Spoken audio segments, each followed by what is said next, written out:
ሩቅ ርቀት ሆኖ ውጊያ ይመራ የነበረ ሰው at the same time በኤክስካቫተርስ ወርቅ የቆፈረ ይሸጥ ነበር። እኔ ቢያንስ ንስሐ ገብቻለሁ። ጌታቸው ከባድ ሚስጥር አወጡ። ወርቅ ዘራፊ ጀነራሎች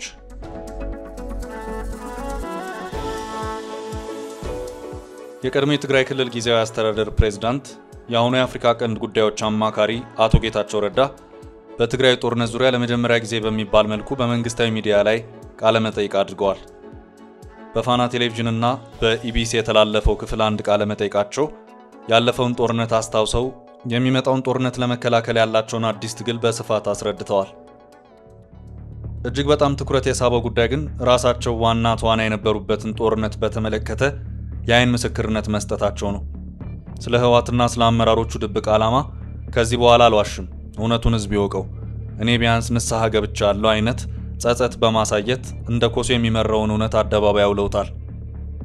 በጦርነቱ ጊዜ ጸረ ድሮን ለመግዛት ያደረጉትን አስገራሚ ሙከራ አስታውሰዋል። ውጭ ቤተሰብ ያላቸውን የትግራይ ተወላጆች በአንድ ሰው $4000 ይጠየቅበት የነበረውን የህዋት አመራሮችን አደገኛ የወንጀል ተግባር ዘርግፈውታል። የትግራይ ጀነራሎች የሚታሙበትን የወርቅ ዝርፊያን በተመለከተም አስደንጋጭ መረጃ አውጥተዋል። ምንም አይነት ካሳ ቢካሱ የልብ ስብራታቸው ከቶንም ሊጠገንላቸው የማይችሉ የትግራይ ሴቶች ሰቆቃም በአሳዛኝ ሁኔታ አብራርተዋል። የኤርትራ ጦር በትግራይ ሴቶችን በመድፈር 76% ድርሻ እንዳለው ጠቅሰዋል። ቀሪው 24% በህዋት ታጣቂና በጥምር ጦሩ ማለትም በመከላከያ ሰራዊት፣ በፋኖ፣ በልዩ ኃይሉ፣ በሚሊሻው የተፈጸመ መሆኑን በማከል ይህ ሁሉ ወንጀል ከተፈጸመ በኋላ አሁንም ሌላ ዙር ጦርነት ለመክፈት የተዘጋጀ የህዋት ቡድን አለ። ይህ ቡድን ለትግራይ ፈጽሞ የሚጠቅም ስላልሆነ ታገለዋለሁ ነው ያሉት። ብቻ በአጠቃላይ አቶ ጌታቸው አይቅረኝ ብለው ያወጡትን ከባድ ሚስጥር ወደፊትና ወደ ኋላ እያመሳከርን ለመቃኘት እንሞክራለን።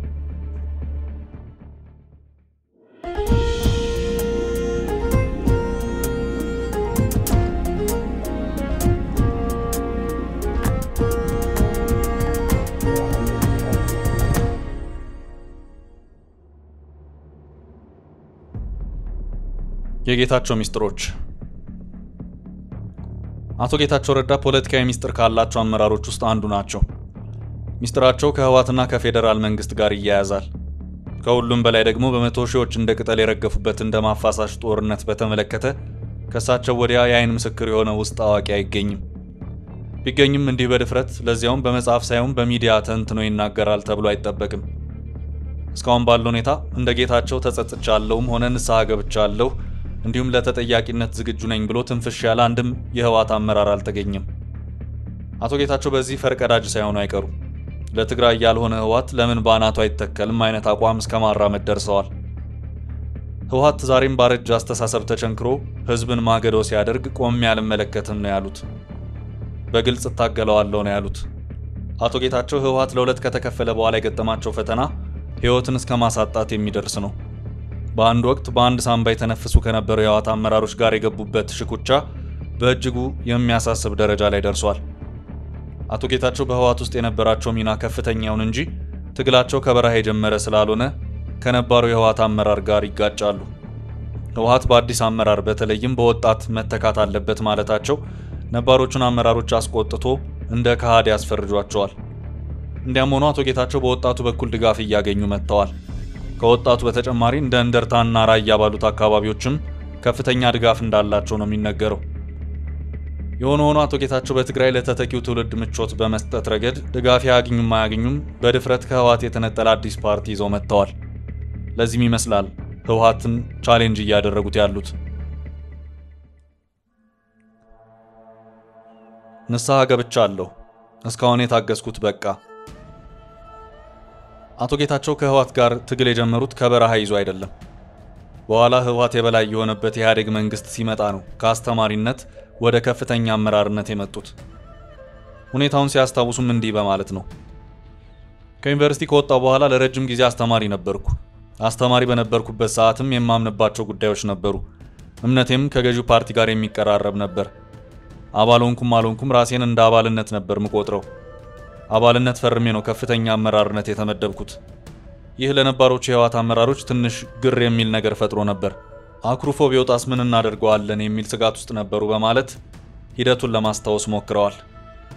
አሁን ባለው ተጨባጭ ሁኔታም የትግራይ ህዝብ በእጅጉ እየተጎዳ መሆኑን በግልጽ ተናግረዋል። የትግራይ ህዝብ ከህወሓት ውጪ ሌላ አማራጭ ማየት እድል ተነፍጎ መቆየቱን በማስታወስ የበደሉን አይነት ዘርዘር አድርገው አስቀምጠዋል። የህወሓት አመራር የህዝቡን ማህበራዊ ህይወት ሳይቀር ለመቆጣጠር መሞከሩን አስረድተዋል። እንደ ጌታቸው ገለጻ የህወሓት አመራር እድር መቆጣጠር ይፈልጋል፣ ማህበር መቆጣጠር ይፈልጋል፣ ቤተክርስቲያን መቆጣጠር ይፈልጋል፣ ባህል መቆጣጠር ይፈልጋል።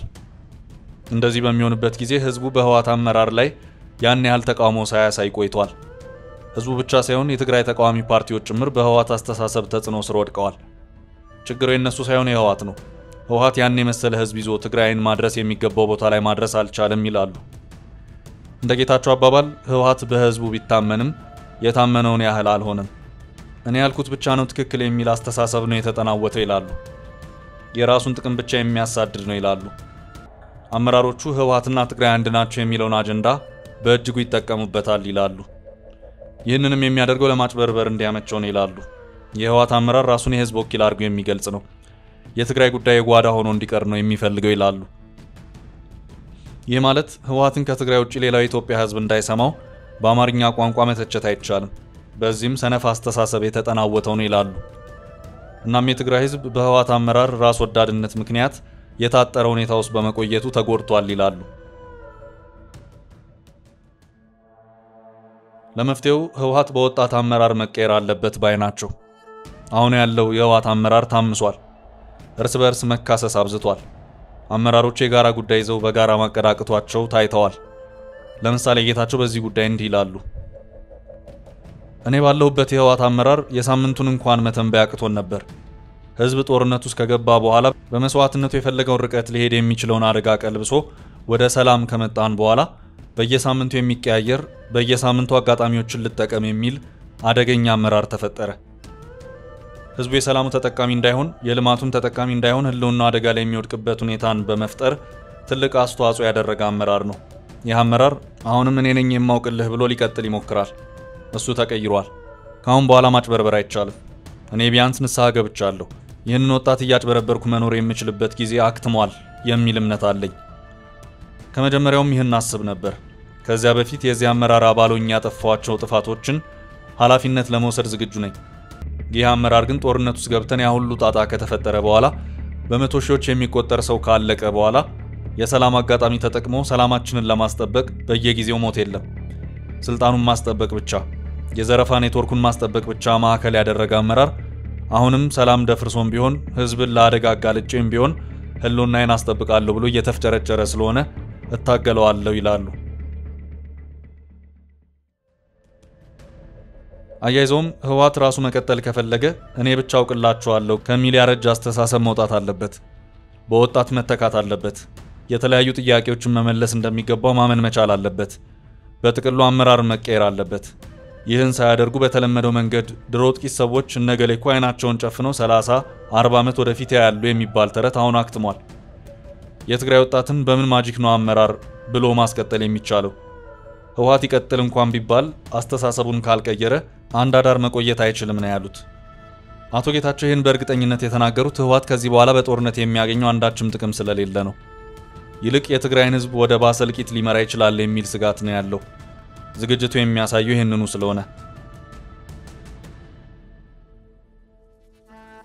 ወርቅ ዘራፊዎቹ ጄኔራሎች ያሁኑን የጌታቸውን ቃለ መጠይቅ ልዩ የሚያደርገው ይህ ነው። በጦርነቱ ወቅት የጌታቸው ሚና ምን እንደነበር የሚታወስ ነው።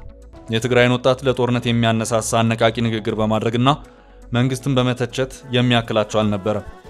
ምንም እንኳን ጌታቸው ንስሐ ገብቼ ለሁሉም ነገር ተጠያቂ ለመሆን ዝግጁ ነኝ ቢሉም ይህ አይዘነጋም። ስለነበረው ሁኔታ የሚያስታውሱት እንደዚህ ነው። በትግራይ የተፈጸመው ጥፋት አማራና አፋር ላይም ተመሳሳይ ነው። ጥፋትን ማበላለጥ አይቻልም። መጠየቅ ካለበት ሁሉም ይጠየቅ። የጥፋተኝነት አቻ ለማድረግ መሞከር ልክ አይደለም። የተበዳይነት ስሜት ተፈጥሮ እንዳይደገም መጠንቀቅ ያስፈልጋል። የመበቀል ፍላጎት የሚለውን ምዕራፍ መዝጋት አስፈላጊ ነው። በበኩሌ በመናገርም ይሁን በአፈሙዝ ያጠፋሁትን ለመጠየቅ ዝግጁ ነኝ። ሌላውም ዘንድ ተጠያቂነት እንዲኖር ነው የምፈልገው። የፌደራል መንግስት ጥፋተኛ ናቸው ያላቸውን የመከላከያ አባላትን ይዟል። በህወሓት በኩልም ይህ መሆን አለበት። ታጣቂ ለምን ሸሸ ተብሎ የረሸነ አለ። ይህ መጠየቅ መቻል አለበት። የትግራይ ሴቶች ላይ የደረሰው መከራ መቼም ቢሆን ሊካስ የማይቻል ነው። ልጆቻቸው፣ ባሎቻቸው ጠፍተዋል። በ10 ሺህ የሚቆጠሩ ሴቶች የዚያ ሰለባ ሆነዋል። በዚህም የኤርትራ ሰራዊት ቢያንስ ንስሐ ይግባ። 76 በመቶ የሚሆነውን የኤርትራ ሰራዊት ነው የፈጸመው። 24 በመቶ የፈጸመው ሌላው ወገንም ተጠያቂ መሆን አለበት። ህወሓት፣ መከላከያ፣ ፋኖ፣ ልዩ ኃይሉ ሁሉም ጾታዊ ጥቃትን እንደ ጦር መሳሪያ የፈጸሙ ስለሆነ እያሉ የጦርነቱን ጉድ ካስታወሱ በኋላ የህወሓት አመራሮችን አደገኛ የዘረፋ ስልትም ይቅረኝ ሳይሉ ከመጀመሪያው እስከ መጨረሻው ተንትነዋል። የወርቅ ንግድ ከፕሪቶሪያ ስምምነት በኋላ የሚጀምር የሚመስለው አለ። ይህ አለማወቅ ነው። ከጦርነቱ በፊትም ነበር። ምሽግ ለመቆፈር ብለን የወሰድነውን ስካቫተር ወርቅ ለመልቀም የተጠቀሙ አዛዦች ነበሩ። ሰው የሚሸጡ አመራሮች ነበሩ። እስካሁን የዋሸሁት፣ እስካሁን የታገስኩት ይበቃል። የኤርትራን ሰራዊት እናፍርሰው የሚል ነበር የኛ ዓላማ። የኤርትራ ሰራዊት ለማፍረስ የደሃ ልጅ ማገዶ ሆኗል። 27 ሰው አንድ ቤት ትዘጋና ቤተሰብ ከውጭ ያላቸውን ሰዎች አካውንት እየተጠየቀ ያስልካል። እያንዳንዱ ሰው ቢያንስ $4000 እንዲያስገባ ተደርጎ ነበር። 20 ሰው ካፈንክ $80000 ታስገባለህ ማለት ነው። በዚህ የውጭ አካውንት ከፍቶ በሺዎች የሚቆጠሩ ሰዎችን እየሸጡ እያገቱ በኤርትራውያን ተጀምሮ በመጨረሻም ወደ ትግራይ ተወላጆች ዞሩ። ይህን አመራር የሚሰጡ ከፍተኛ አመራሮች ነበሩ። የወርቅ ንግድ የገባ ጀነራል አሁንም ለትግራይ ይሰዋለው እያለ ነው። ኖ ወርቅ ንግድ ውስጥ ነው ያለው መባል አለበት። እነ ምግበይ የሰሩት ጀግንነት የወጣት ጀግንነት መሰረት ተደርጎ የመጣ ጀግንነት ነው። አቶ ጌታቸው ረዳ 3 ከፍተኛ የትግራይ ሰራዊት አመራሮች በዘረፋና በሰዎች ንግድ ላይ ተሳትፈዋል ሲሉ ወንጅለዋል። ጌታቸው በስም ጠቅሰው የወነጀሏቸው 3ቱ አመራሮች ብርጋዴር ጀነራል ምግበይ ኃይለ፣ ብርጋዴር ጀነራል ኃይለ ሥላሴ ግርማይና ኮሎኔል ተወልደ ገብረትንሳኤ ናቸው።